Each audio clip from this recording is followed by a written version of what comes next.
আচ্ছা, এখন দেখবো সেটা হচ্ছে অ্যাবডিকেট। অ্যাবডিকেট শব্দের অর্থ সিংহাসন ত্যাগ করা, দায়িত্ব বা কর্তব্য পালন না করে পরিত্যাগ করা। সিনোনিম হচ্ছে শার্ক, রিলিনকুইশ, অ্যাবান্ডন, ডিসক্লেম, ডিসঅ্যাবল।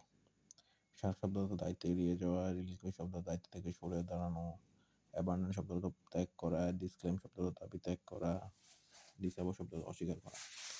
অ্যান্টোনিম হচ্ছে সিজ, আপ, হোল্ড অ্যান্ড ইউসার্ভ শব্দের অর্থ ক্ষমতা অন্যায়ভাবে দখল করা। তাহলে অ্যাবডিকেট শব্দের অর্থ ত্যাগ করা, দায়িত্ব কর্তব্য পালন না করে পরিত্যাগ করা।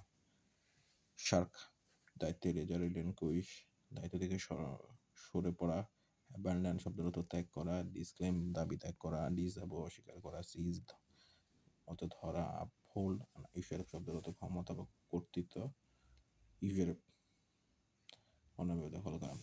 আর একটা ওয়ার্ড সেটা হচ্ছে অ্যাবরেশন। অ্যাবরেশন শব্দের অর্থ হচ্ছে বিচ্যুতি, মানে সঠিক নিয়ম বা পদ্ধতি বিচ্যুতি সচরাচর ঘটে না এমন অস্বাভাবিক ঘটনা। সিনোনিম ডাইভারজেন্স বিচ্যুতি, ডেভিয়েশন বিচ্যুতি, অ্যাবনর্মাল অস্বাভাবিক ঘটনা। কুইয়ার শব্দের অর্থ অদ্ভুত, কুইয়ার শব্দের অর্থ অ্যানোম্যালাস শব্দের অর্থ ব্যতিক্রমী। অ্যান্টোনিম কনফর্মিটি সামঞ্জস্যতা, নর্মাল স্বাভাবিক, কমপ্লায়েন্স শব্দের অর্থ প্রচলিত নিয়মে মেনে নেওয়া। তাহলে অ্যাবারেশন শব্দের অর্থ হচ্ছে বিচ্যুতি, সচরাচর ঘটনা এমন বা অস্বাভাবিক ঘটনা। সিনোনিম ডাইভারজেন্স, ডেভিয়েশন বিচ্যুতি, অ্যাবনর্মাল। কুইর শব্দের অর্থ অদ্ভুত, অ্যানোমালা শব্দের অর্থ ব্যতিক্রম, কনফর্মিটি সামঞ্জস্যতা, নর্মাল স্বাভাবিক, কমপ্লায়েন্স শব্দের অর্থ প্রচলিত নিয়ম মেনে চলা।